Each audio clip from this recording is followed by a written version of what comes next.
دوستو یاد رکھنا، تگڑا اور مضبوط جوان پتہ کون ہوتا ہے؟ جس کی نظریں پوری طرح اس کے کنٹرول میں ہوں۔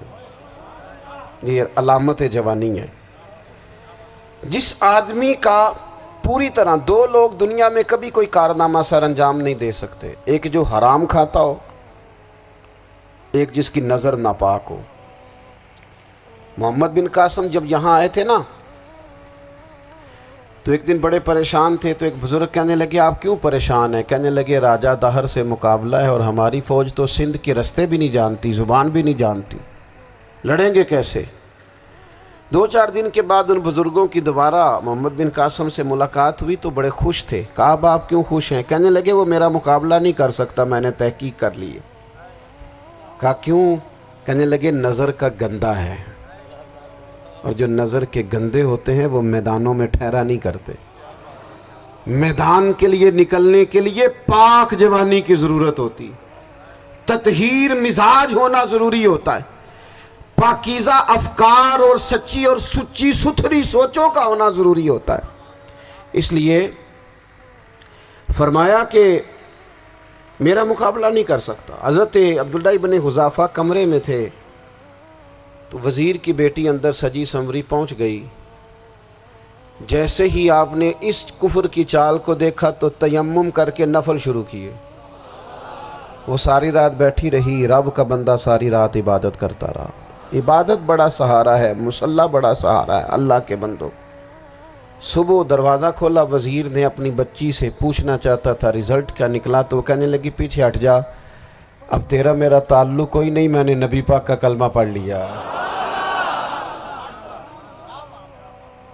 اس نے کہا میں نے بھی زمانہ دیکھا ہے، پر یہ کیا لوگ ہیں، کستوری کے بنے ہوئے، سندل سے دھلے ہوئے، کہ میں ساری رات کمرے میں رہی اور 100 اور 1000 آدمی جس جوان کا مقابلہ نہ کر سکے، اتنا طاقتور جوان کمرے میں رہا اور اس نے نظر اٹھا کے نہ دیکھا۔ او کچا رنگ للاری والا جڑا چڑھدا تے لیندا رہندا ہے، اے عشق تیرے دا رنگ محمد چڑھیا پھر نہیں لیندا۔ میں کہا ایک دفعہ نظر اٹھا کے نہیں دیکھا، کمال ہو گئی۔ اتنے بڑے لوگ، اتنی بڑی سعادت مندی، فیروز بختی، معاملہ فہمی حد ہو گئی۔ اللہ اکبر۔ دوستو بادشاہ جب پوری طرح ہار گیا نا، اس نے کہا مار دو۔ تیل گرم کیا ایک کڑاہی میں، اور جب آپ کو اس میں ڈالنے لگے تو آپ کی آنکھوں میں آنسو آ گئے۔ بادشاہ کا خیال ہوا شاید نرم ہو گئے ہیں، کہنے لگا روئے کیوں؟ فرمانے لگے سوچتا ہوں جان ہی ایک ہے، کتنا مزہ ہے اس کی راہ میں جان دینے کا، کتنی لذت ہے اس کے نام پر مرنے میں، کتنا لطف ہے۔ جے تو چڑھیا اتے دار بھی نہیں، تے جے تو وکیا عشق بازار بھی نہیں، تے ایڈا سستا سودا پیار بھی نہیں، تے ایڈا سستا لبدا یار بھی نہیں۔ کئی جنگل گانے پیندے نہیں، کئی دوزخ لنگنے پیندے نہیں، جے وہ اس ملوں بھی مل جاوے، ایدوں سستا ہور بپار بھی نہیں۔ تے کچھ سمجھ نہ آوے لوکاں نوں وہ کادے نال شہید کرے، ڈٹھی یار دے ہاتھ تلوار بھی نہیں، پر او دا خالی جاندہ وار بھی نہیں۔ کہنے لگے ایک جان ہے نا، تو دل کرتا ہے ہزاروں ہوتی تو ایک ایک کر کے محبوب کے نام پہ قربان کرتا، جب میرے پاس ہے ہی ایک، کروں کیا؟ حضرت عبداللہ ابن حذافہ رضی اللہ تعالیٰ عنہ جب روئے اور بادشاہ نے یہ بات سنی، تو بادشاہ اٹھ کے کھڑا ہو گیا، سارے وزیروں مشیروں کو کہنے لگا تم نے کہا تھا نا بندہ ضائع کرنے والا نہیں، یہ بھی ضائع کرنے والا نہیں۔ کہنے لگا میرا ماتھا چومو، تم جیسے لوگوں کو قتل نہیں کرنا چاہیے، آزاد کرنا چاہیے۔ عزیز اپنی زندگی سے نا یہ بہت زیادہ ہرس، ہوس، طمع، اور یہ کسی بات کی بھی ہو، ہرس صرف پیسوں کی نہیں ہوتی ہے، شہرت کی بھی ہوتی ہے، یہ بیماری انسان کو اقتدار کی بھی ہوتی ہے، تعریف کی بھی بیماری ہوتی ہے، یہ سارے نقص ہوتے ہیں لوگوں کو، اور معاذ اللہ بعض جبوں کبوں کے اندر بھی ہوتے ہیں، وہاں بھی پنپتے ہیں۔ اپنی زندگی جب تک اس سادگی میں نہیں لاؤ گے جو رسول پاک نے عطا فرمائی ہے، جب لوگ آسانیوں میں پوری طرح الجھ گئے تو پھر وہ دور ہوئے اور کفر چڑھ گیا۔ دوسری بات، اللہ کے محبوب صلی اللہ تعالی علیہ وسلم کی محبت ہم سے تقاضا کرتی ہے کہ ہم اس مشن کے لیے کام کریں جس مشن کے لیے رسول پاک نے کام فرمایا ہے۔ ہم سارے کام بڑے مضبوطی سے، سوچ سمجھ کے، تدبر سے، حکمت سے، تقاضوں کو مد نظر رکھتے ہوئے کرتے ہیں سارے کام۔ دین کے کام میں ہمارا مزاج نہیں ہوتا، او ہو جائے گا جی، آپ بسم اللہ پڑھیں جی، شروع کریں جی۔ آپ تقاضوں کو سمجھیں، چیزوں کو دبائیں نہیں، چیزوں پر غور کریں۔ کسی کے ذہن کی سطح پر سوال ابھرتا ہے، اس کا تسلی بخش جواب دیں۔ اپنی زندگی میں دین کے کام کے لیے اپنے آپ کو وقف کریں، اور دین کے کام کے بہت سارے پہلو ہیں۔ ہزاروں لوگوں کو قرآن پاک ٹھیک پڑھنا نہیں آتا، ہزارہا لوگ ہیں جو قرآن مجید کے مطالب سے آگاہ نہیں ہیں،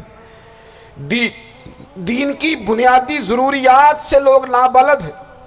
میں آپ کو کس طرح یہ بات سمجھاؤں کہ ہزاروں کی تعداد میں طلاقیں اس لیے ہوتی ہیں کہ مردوں کو طلاق کے مسئلے نہیں آتے، انہیں پتہ نہیں ہے کہ مجھے حقوق زوجین کے معاملے میں کیسے چلنا۔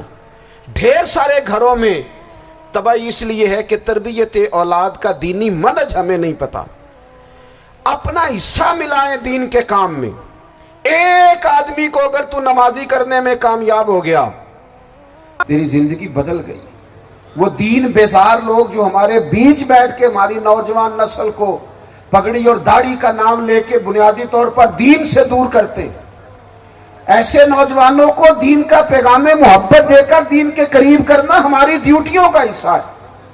ہمیں ذمہ داری کا احساس کرنا پڑے گا، ہمیں یہ خاص قدم اٹھانا پڑے گا، توجہ دینی پڑے گی۔